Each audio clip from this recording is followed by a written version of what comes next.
ഈ സ്കൂളിൽ കുട്ടികളുടെ നിസ്കാരമുറി ആവശ്യപ്പെട്ടതല്ല. യൂണിഫോം എല്ലാം ഒഴിവാക്കിക്കൊണ്ട് മുഖം മറയ്ക്കുന്ന പർദ്ദ ഇടാനല്ല അവർ ശ്രമിച്ചത്. അത് ഞാൻ പല ധ്യാന സെൻ്ററിലും ധ്യാനിപ്പിച്ചപ്പോഴാണ് കന്യാസ്ത്രീകൾ ഉണ്ടായിരുന്നു. സിസ്റ്റേഴ്സിന് വേണ്ടി മാത്രമേ ഞാൻ ധ്യാനം നടത്തിയിട്ടുമുണ്ട്. അവിടെ എനിക്ക് ഉറപ്പുണ്ട് ഇതൊന്നും അത്രയ്ക്ക് അത്യാവശ്യമാണെന്ന് കരുതിയൊന്നുമല്ല. പൊതുവെ നിയമപരമായി ഇതൊന്നും പിടിച്ചെടുക്കാൻ ആരും ശ്രമിക്കേണ്ടതില്ല എന്ന് പറയുന്നതോടൊപ്പം ഞാൻ മറ്റൊരു കാര്യം പറയുകയാണ്. നിയമപരമായി നേരിട്ട് കൊണ്ട് ഇതൊന്നും തടയാനും ശ്രമിക്കേണ്ടതല്ല. വർഗീയ ചേരിതിരിവിൽ ഒരു പ്രശ്നമുണ്ടാകാതെയും ഒക്കെ നോക്കേണ്ടത് എത്ര ആവശ്യമാണ്. മെത്രാന്മാരോ സ്കൂൾ അധികാരികളോ ഒക്കെ ശ്രമിക്കേണ്ടതായിരുന്നു. അത് കൈവിട്ടു പോയി. മറ്റൊരു കാര്യം, പല സ്കൂളുകളിലും യൂണിഫോമിൻ്റെ പേരിൽ വളരെ സ്ട്രിക്റ്റ് വെക്കുകയും ഒരു യൂണിഫോം ക്രൂര വിനോദമെന്ന് പറയാവുന്ന രീതിയിൽ പോലും കുട്ടികളെ ക്രൈസ്തവ മാനേജ്മെൻറ്റ് സ്കൂളുകളിലും ബുദ്ധിമുട്ടിക്കുന്നുണ്ട്. ഹായ് പ്രിയപ്പെട്ടവരെ, മറ്റൊരു വീഡിയോയിലേക്ക് സ്വാഗതം. കൊച്ചിയിലെ പള്ളുരുത്തി സ്കൂളിൽ ഇപ്പോൾ ഹിജാബ് വിവാദം ചൂടുപിടിച്ചിരിക്കുകയാണല്ലോ. ഒത്തിരിയേറെ ചാനൽ ചർച്ചകൾ ചേരിതിരിഞ്ഞ് ഒത്തിരിയേറെ നടക്കുന്നത് നാം ശ്രദ്ധിക്കുന്നുണ്ട്. അവിടെ കൂടുതലും പറയപ്പെടുന്നത് നിയമവശമാണ്. ഇസ്ലാമിസ്റ്റുകളായ പലർക്കും ഇങ്ങനെ എന്തെങ്കിലുമൊക്കെ ഒരു വിഷയം കിട്ടിയാൽ അതിൽ കയറിപ്പിടിച്ച് നിയമപരമായ അവകാശം, ഇന്ത്യ മഹാരാജ്യത്ത് ഏത് പൗരനും അവരുടെ മതപരമായ ആചാരങ്ങളും വസ്ത്രധാരണമൊക്കെ കൊണ്ടുപോകാൻ, ഇഷ്ടംപോലെ കൊണ്ടുപോകാൻ അവകാശമുണ്ട്. അതിന് വിരുദ്ധമായ സ്കൂൾ അധികാരികൾ ഇന്നതേ പാടുള്ളൂ എന്ന് നിയമം വെക്കുന്നത് ഭരണഘടനയ്ക്ക് വിരുദ്ധമാണ് എന്നൊക്കെ ആരോപിക്കുന്നുണ്ട്. അത് തികച്ചും തെറ്റായ കാര്യമാണ്. കാരണം ഇത് സംബന്ധിച്ച് സുപ്രീം കോടതി നിരവധി കേസുകളിൽ അനുകൂല വിധിയുള്ളതാണ്.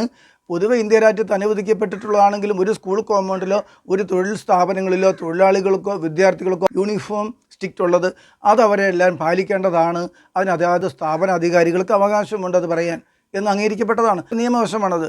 നിയമപരമായി ചിന്തിക്കുമ്പോൾ അതൊക്കെയാണ് പ്രസക്തമായ കാര്യം. ഇതുമായി ബന്ധപ്പെട്ട് ഹിജാബ് അനുകൂലികൾ പറയുന്നത് കന്യാസ്ത്രീ ശിരോവസ്ത്രം ധരിച്ചുകൊണ്ട് എനിക്ക് ധരിക്കാം, നീ അത് ധരിക്കരുത് എന്ന് പറയുന്നത് തെറ്റാണ്, അത് അനീതിയല്ലേ എന്ന് ചോദിക്കുന്നത്. എന്നാൽ ഒരു കാര്യം ഓർക്കണം, സ്കൂളിലെ വിദ്യാർത്ഥികൾക്ക് മാത്രമാണ് യൂണിഫോം നിയമം ഉള്ളത്. സ്കൂളിലെ അധ്യാപകർക്കോ അധികാരികൾക്കോ യൂണിഫോം ബാധകമല്ല.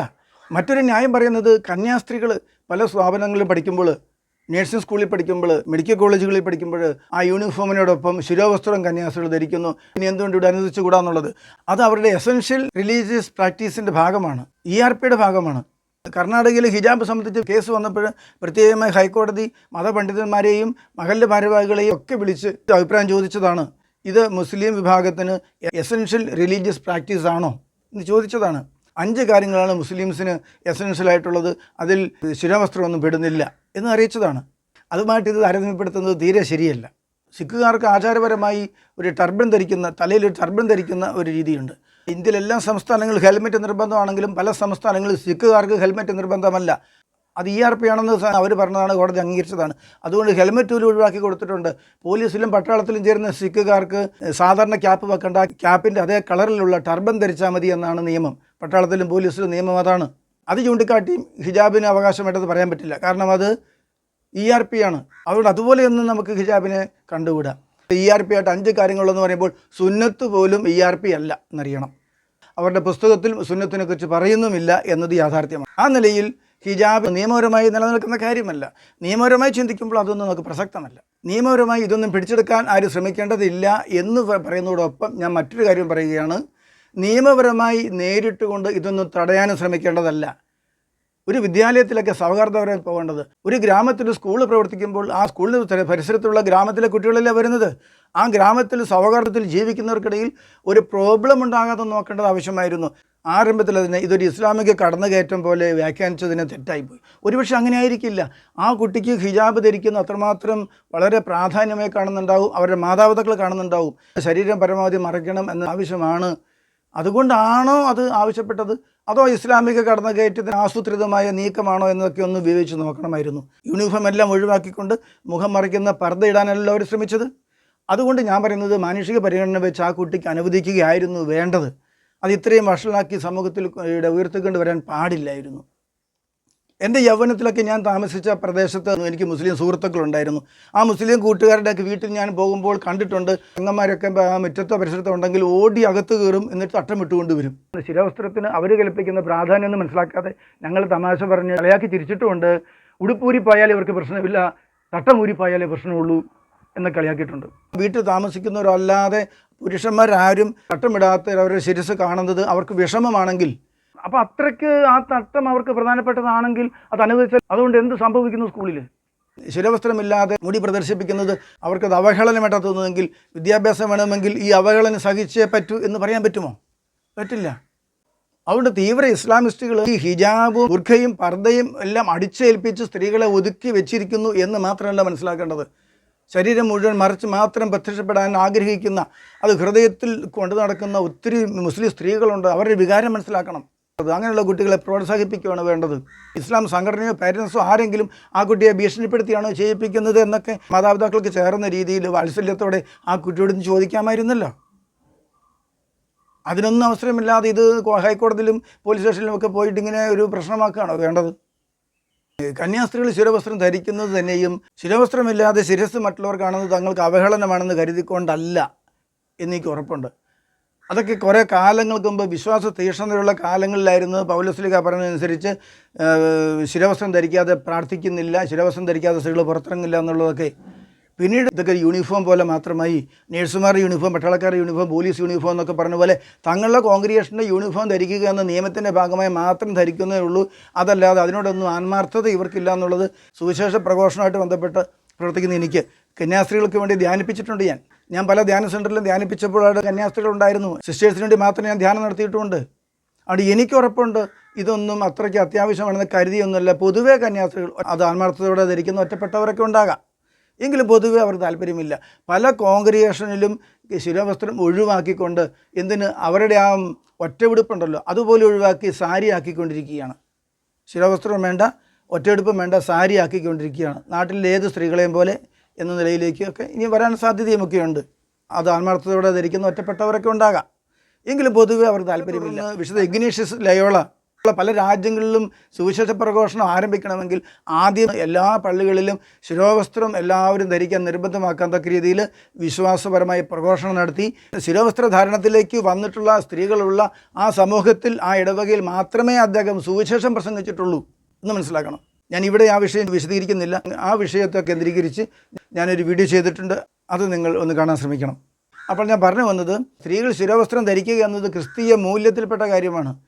ആ നിലയിൽ ആത്മാർത്ഥമെന്ന് നോക്കിയാൽ നിയമപരമായ കാര്യമല്ല, അതൊക്കെ പറഞ്ഞു വെച്ചു.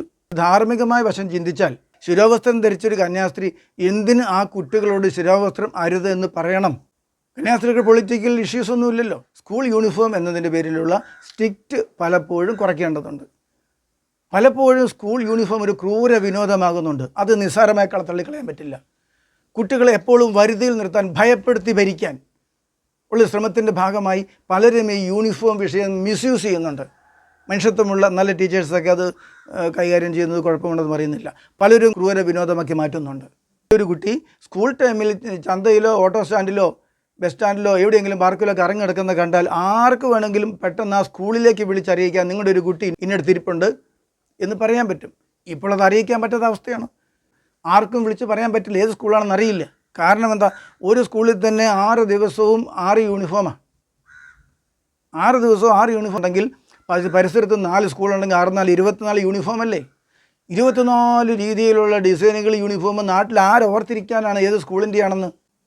യൂണിഫോമിൻ്റെ ലക്ഷ്യങ്ങൾക്ക് തന്നെ ഘടകവിരുദ്ധമാണ് അത്തരം സ്കൂളുകളിലെ സാഹചര്യങ്ങൾ. അതായത് ഒരു സ്കൂളിന് ഒരു യൂണിഫോമേ പാടുള്ളൂ എന്നാണ് വെക്കേണ്ടത്. എയ്ഡഡ് സ്കൂളിൽ RT ആക്ട് അനുസരിച്ച്, റൈറ്റ് ടു എഡ്യൂക്കേഷൻ ആക്ട് അനുസരിച്ച് സൗജന്യ വിദ്യാഭ്യാസം ഇവിടെ അനുവദിക്കപ്പെട്ടതാണ്. അതുകൊണ്ട് തന്നെ ന്യൂനപക്ഷങ്ങൾക്ക് കൊടുത്തിരുന്ന സ്കോളർഷിപ്പ് കേന്ദ്ര സർക്കാർ നിർത്തലാക്കി. പക്ഷേ ഇവിടെ RT ആക്ട് നടപ്പിലായിട്ടില്ല. കാരണം എന്താ? വിദ്യാഭ്യാസ നിലവാരമില്ലാത്ത ചുരുക്കം ഗവൺമെൻറ് സ്കൂളുകളിൽ മാത്രമാണ് ചിലവില്ലാതെ പഠിക്കാൻ പറ്റുന്നത്. സർക്കാരാണ് ശമ്പളം കൊടുക്കുന്നതെങ്കിലും എയ്ഡഡ് സ്കൂളിൽ പഠിക്കുന്ന വിദ്യാർത്ഥിക്ക് ഒത്തിരിയേറെ ചിലവുണ്ട്. സർക്കാർ കൊടുക്കുന്ന ടെക്സ്റ്റ് ബുക്ക് കൂടാതെ ഒത്തിരിയേറെ ടെക്സ്റ്റ് ബുക്ക് വാങ്ങേണ്ടതും യൂണിഫോമിൻ്റെ പേര് 4-5 യൂണിഫോമൊക്കെ വ്യത്യസ്ത കളറിലുള്ള യൂണിഫോം വാങ്ങാനും വേണ്ടി അക്കാദമിക് ഇയർ സ്റ്റാർട്ടിങ്ങിൽ 10,000-കണക്കിന് രൂപ മുടക്കേണ്ടത്. ചിലതരം ചെരുപ്പിൻ്റെ ബ്രാൻഡ് പോലും പറയുന്നവരുണ്ട്. കമ്പനിയുടെ അഡ്ജസ്റ്റ്മെൻറ്റിലെ കമ്മീഷൻ വാങ്ങാൻ വേണ്ടിയിട്ട് ഇന്ന ബ്രാൻഡ് ചെരുപ്പേ പാടുള്ളൂ. അത് കഴിഞ്ഞാലോ ഷൂസ്, ചില ദിവസങ്ങളിൽ ഷൂസ് വേണം. എൻ്റെ സോക്സിന് കളർ വ്യത്യസ്തം, ഓരോ ദിവസവും റിബണിൻ്റെ കളർ വ്യത്യാസം. പാരൻസ് പലരും ഡ്യൂട്ടിക്ക് പോയ ശേഷമായിരിക്കും കുട്ടികൾ ഒരുങ്ങി പോകുന്നത്. ദിവസം ഓർമ്മയില്ലാതെ റിബണൊന്ന് മാറ്റി കെട്ടിപ്പോയാൽ, സോക്സ് ഒന്ന് കളർ മാറിപ്പോയാൽ, പിറ്റന്നത്തെ യൂണിഫോം അന്ന് നിട്ടുപോയാൽ സ്കൂളിൽ ചെല്ലുമ്പോൾ അറിയുന്നത് താൻ ചമ്മിപ്പോയല്ലോ. മറ്റു കുട്ടികളെല്ലാം ആക്ഷേപിക്കുകയും കളിയാക്കുകയും ചെയ്യുന്നതും, ടീച്ചേഴ്സ് ക്രൂരമായിട്ട് പട്ടാളച്ചിട്ടയിൽ അവിടെ ആക്രോശിക്കുന്നതും പിഴയിടുന്നതും, ഇതൊക്കെ വളരെയധികം അസ്വസ്ഥത ഉണ്ടാക്കുന്നതാണ് വിദ്യാഭ്യാസ മേഖലയിൽ. ഒന്നോർക്കണം, പൂന്തോട്ടത്തിൽ ചിത്രശലഭങ്ങളെ പോലെ കുട്ടികൾ വളരെ സന്തോഷത്തോടുകൂടി പറന്നു നടക്കേണ്ട, കുട്ടികളെ സന്തോഷത്തിൻ്റെ ഇടമായിരിക്കേണ്ട സ്കൂളാണ് പട്ടാളച്ചിട്ടയിൽ കർക്കശമായി കുട്ടികളെ ഭയപ്പെടുത്തി ഭരിക്കുന്ന ഒരു സ്ഥിതിയുള്ളത്. അതൊരിക്കലും ആശാസ്യമല്ല, അതൊരിക്കലും ആശാസ്യമല്ല. ഞാൻ എൻ്റെ ഒരു അനുഭവം പറയാമല്ലോ. എൻ്റെ മകൾ LP സ്കൂളിൽ പഠിക്കുന്ന സമയത്ത് ക്രിസ്ത്യൻ മാനേജ്മെൻറ്റ് സ്കൂളിൽ മുടി 2 വശത്തേക്കും ആയി കെട്ടിയിട്ട് അവിടെ റോസ് കളർ റിബൺ കെട്ടണമെന്ന് നിർബന്ധമുണ്ടായിരുന്നു. ഈ പൊടിയടിക്കുന്നതൊക്കെ എണ്ണയെ പറ്റി പിടിച്ച് ഒത്തിരിയേറെ തല മലിനമാകുന്നതും മുടി പരിപാലനമായിട്ട് ബന്ധപ്പെട്ട് ഒത്തിരിയേറെ ഭാരം അനുഭവിക്കുന്നുണ്ട് പൊതുവെ സ്ത്രീകൾ. അതുകൊണ്ട് മുടി ബോബ് ചെയ്യുന്നതോ നീളം അല്പം കുറയ്ക്കുന്നതോ ഒക്കെയാണ്. സ്ത്രീയായി ജനിച്ചതിൻ്റെ ഭാരം അല്പം കുറഞ്ഞു കിട്ടുന്നത് നല്ലതാണല്ലോ എന്ന് വിചാരിച്ച് പിടിച്ച് കെട്ടാൻ മാത്രം മുടി ഇല്ലാത്ത സ്ഥിതിയിൽ ഇവൾ റിബൺ ധരിച്ചിരുന്നില്ല. ഇപ്പോൾ ആ കുട്ടി ആഗ്രഹം പറഞ്ഞതോടെ മുടി നീട്ടുന്നുണ്ട്. ഞാൻ അനുവദിച്ചിട്ടുണ്ട്. മുടി ഉള്ളവർ മുടി പടർന്നു കിടക്കാതിരിക്കാൻ വേണ്ടിയാണ് ഇങ്ങനെ കെട്ടാൻ പറയുന്നതെങ്കിൽ മുടി അത്രയും ഇല്ലാത്തവർക്ക് എന്തിനും സ്ട്രിക്റ്റ് ആക്കണം. വിട്ടുവീഴ്ച ചെയ്യാൻ തയ്യാറില്ലാതെ അവർ പറയുകയാണ് മുടി ഇല്ലെങ്കിൽ ഒരു റാ വാങ്ങിയിട്ട് റായൽ റോസ് റിബൺ കിട്ടിക്കുള്ളൂ എന്നാണ് പറഞ്ഞത്. അപ്പോൾ കുട്ടികൾക്ക് അവധിക്കാലത്ത് ബന്ധു വീട്ടിലൊക്കെ പോകുമ്പോൾ വല്ലതും ചെരുപ്പൊക്കെ വാങ്ങിക്കൊടുക്കും. കുട്ടികളിലൊക്കെ ഇതെല്ലാം ഇട്ട് തീർക്കാൻ പറ്റില്ല. കാരണം എന്താ, കുട്ടികളുടെ കാല് വളർന്നുകൊണ്ടിരിക്കുകയാണ്. ചെരുപ്പ് സൂക്ഷിച്ച് വെച്ചാലും ഇടാൻ പറ്റില്ല. അങ്ങനെ 4-5 ജോഡി ചെരുപ്പ് കുട്ടികൾക്ക് ഉള്ള വീട്ടിലായിരിക്കും സ്കൂൾ സ്ട്രിക്റ്റ് ആയിട്ട് ഇന്ന കളർ ഷൂ, ഇന്ന കളർ ക്യാൻവാസ് എന്ന് സ്ട്രിക്റ്റ് പറയുന്നത്. അപ്പോൾ അതിനുവേണ്ടി 1000 രൂപ കൂടി മുടക്കേണ്ട സ്ഥിതി എല്ലാവരും. അസംബ്ലിയിൽ HM കന്യാസ്ത്രീ അമ്മ HM ഷൂസ് കർക്കശമാണെന്ന് പറഞ്ഞു. കാരണം പറഞ്ഞത് എന്താണ്, ഞാൻ നോക്കുന്നത് പോലെ ഈ ഫ്രണ്ടിൽ വന്നു നിന്നുകൊണ്ട് നിരയായി നിൽക്കുന്ന കുട്ടികളുടെ കാലുകളിലേക്ക് നോക്കുമ്പോഴേ അതിൻ്റെ വൃത്തികേട് മനസ്സിലാകുകയുള്ളൂ. എല്ലാം കറുപ്പാണെങ്കിലും ഷൂസ് അല്ലാത്തതും എല്ലാം ഒരുപോലെ ആയിരിക്കുന്ന ഭംഗി അവിടെ ഇല്ല. കാണുമ്പോഴുള്ള വൈകൃതം സഹിക്കാൻ പറ്റില്ല. ഷൂസ് ഇല്ലാതെ വരുന്നതിനെ ക്ലാസ് കയറ്റില്ല എന്ന് പറഞ്ഞു. ഞാനൊന്ന് ചോദിക്കട്ടെ, 1000-ലേറെ കുട്ടികളുള്ള സ്കൂളിലെ പേരൻസ് HM ആയ കന്യാസ്ത്രീമയ്ക്ക് അസംബ്ലിയിലെ 10 മിനിറ്റ് നേരത്ത് നയനാനന്ദകരമായൊരു കാഴ്ച കൊടുക്കാൻ വേണ്ടിയിട്ട് ലക്ഷത്തിലേറെ രൂപ മുടക്കണ്ടേ? മനോനില തെറ്റിയൊന്ന് സംശയിക്കാവുന്ന ആ കന്യാസ്ത്രീയുടെ അല്പം നേരത്തെ ആനന്ദത്തിന് വേണ്ടിയാണോ അത്രയും കാശ് മുടക്കേണ്ടത്? വേറെ ആർക്കാണിത് പ്രശ്നം? ഒന്നാമത് ഓർക്കണം, സ്കൂൾ യൂണിഫോമിൻ്റെ പേരിൽ ഷൂസ് സ്ട്രിക്റ്റ് ആക്കരുത്, മുടികെട്ടൽ സ്ട്രിക്റ്റ് ആക്കരുത്, കളറ് മറ്റുള്ളവർ കാണുമ്പോൾ ആ കുട്ടി ഈ സ്കൂളിലെ കുട്ടിയാണ് അല്ലെങ്കിൽ ഇറങ്ങിയെടുക്കുകയാണല്ലോ എന്നത് തിരിച്ചറിഞ്ഞ് പറയാൻ കഴിയുന്ന രീതിയിൽ കുട്ടികളെല്ലാം സമത്വഭാവത്തിലായിരിക്കാൻ തക്ക രീതിയിൽ ഡ്രസ്സ് മാത്രം, വസ്ത്രത്തെ മാത്രമേ യൂണിഫോമിറ്റി പാടുള്ളൂ. അത് പൊതുവിദ്യാഭ്യാസ വകുപ്പ് നിഷ്കർഷിച്ചതാണ്. കേരളത്തിലെ പൊതുവിദ്യാഭ്യാസ വകുപ്പിൻ്റെ ആ സ്ട്രിക്റ്റിനെ മറികടന്നും ഇങ്ങനെയുള്ള യൂണിഫോം ക്രൂര വിനോദം നടത്തിയ സ്കൂളുകൾക്കെതിരെ ബാലാവകാശ കമ്മീഷൻ ഉത്തരവിട്ടിട്ടുണ്ട്. വസ്ത്രത്തിൽ മാത്രമേ പാടുള്ളൂ, ഒരു സ്കൂളിൽ ഒരു യൂണിഫോമേ പാടുള്ളൂ എന്ന്. എന്നിട്ടും ചില കന്യാസ്ത്രീകൾ എന്തിനിങ്ങനെ ക്രൂരമായി പല ദിവസങ്ങളിൽ പല യൂണിഫോമൊന്നും, ചെരുപ്പിന് യൂണിഫോം, മുടികെട്ടലിൻ്റെ യൂണിഫോം, സോക്സിൻ്റെ കളർ ചേഞ്ച്, റിബണിൻ്റെ ഓരോ ദിവസം ഓരോ കളർ, എന്തിനീ ക്രൂര വിനോദം? HMൻ്റെ മുമ്പിൽ ഓഫീസിന് പരിസരത്ത് ചെല്ലുമ്പോൾ കുട്ടികളെ മനസ്സിലാക്കുക പോലീസ് സ്റ്റേഷനിൽ പ്രതി എത്തിയതുപോലെ ഒരു കിടുകിട വിറയാണ് വരുന്നത്. ഒരിക്കലും അങ്ങനെ ഒരു മാനസികാവസ്ഥ പാടില്ല. സ്വച്ഛന്തമായി സ്വസ്ഥമായി കുട്ടികൾക്ക് വിഹരിക്കാൻ കഴിയണം. സന്തോഷത്തോടെ വീട്ടുമുറ്റം പോലെ സന്തോഷത്തോടെ വ്യാപരിക്കാൻ കഴിയണം.